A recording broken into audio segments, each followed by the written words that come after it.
vamos a retomar a hablar un poquito más a fondo sobre el tema de la poliomielitis. Y es que saludo con gusto al doctor Jesús Felipe González Roldán, como siempre un gusto, el presidente de la Sociedad Mexicana de Salud Pública. Doctor, muy buenos días. Muy buen día, Lidia, a tus órdenes. Muchísimas gracias. Preguntarte, ¿qué tan probable es el regreso de enfermedades que se creían erradicadas como la polio? Mira, es bastante probable, sobre todo porque a raíz de la pandemia, ya la Organización Mundial de la Salud y la UNICEF, pues alertaban sobre que una de las afectaciones importantes fue que 80 millones de niños a nivel mundial dejaron de vacunarse, y entre ellas contra la poliomielitis. Y en el caso de México, señalar que ya teníamos una caída en las coberturas de vacunación. Por ejemplo, en poliomielitis, en el 2017 traíamos al 93% de la población blanco, que serían los menores de 2 años vacunados. Al 2018 bajó a 90%, pero al 2019 ya había bajado al 84%.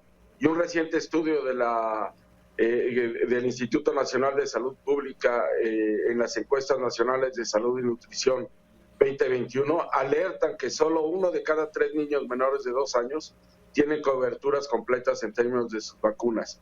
Y eso nos alerta sobre la posibilidad de tener brotes o presentar brotes en cualquier momento de lo que podría ser sarampión, de lo que podría ser poliomielitis. Y por ejemplo, en el caso de sarampión, ya en marzo del 2020 habíamos tenido algunos brotes por ahí, sobre todo en la Ciudad de México y en el Estado de México. Y por eso es importante fortalecer lo que serían los esquemas de vacunación, pedirles a los padres de familia que lleven a sus hijos para que les pongan las vacunas y poder completar los esquemas de vacunación que se han quedado rezagados en estos grupos de edad, ¿no? Y aquí porque mencionan mucho por el tema de la pandemia que no se aplicó lo suficiente. ¿Será porque las personas no salían o porque no se contaba con esta vacuna? Son varios factores, son múltiples factores, pero por eso yo te llamo la atención a que ya traíamos una caída de la cobertura de poliomielitis y de sarampión antes, en el 2019. ¿Y qué pasó después? Pues todo el mundo se volcó a la producción de vacunas contra COVID. Y eso también te cierra o te limita o te restringe lo que serían líneas de producción de vacunas. Es más difícil el acceso a vacunas. Como tú bien sabes, en México generalmente la costumbre en el tema de vacunación es señalar a través de semanas o jornadas nacionales de vacunación, y también la escasez de biológicos y el confinamiento al que fuimos sujetos, y entonces también los padres de familia pues y todos nosotros nos confinamos, y pasó también en enfermedades crónicas, ¿no? En enfermedades crónicas también hay y se nota un decremento en términos del número de pacientes que están en control, y en el caso de vacunación fue exactamente lo mismo. Por eso es importante que busquemos que nuestros niños sean vacunados, que vayamos a los centros de salud y clínicas de las instituciones públicas a completar los esquemas de vacunación de nuestra cartilla, sobre todo en estos menores de 2 años, donde pues ya tienen que tener la pentavalente, la de hepatitis B, tienen que tener también la de rotavirus, la de neumococo, vacunarnos contra la influenza, ahorita que estamos ya estamos en plena entrada a la estación invernal. Entonces es importante que se completen estos esquemas, y como tú bien dices, pues la vacuna contra la polio es fundamental que también completen en los esquemas, ¿no?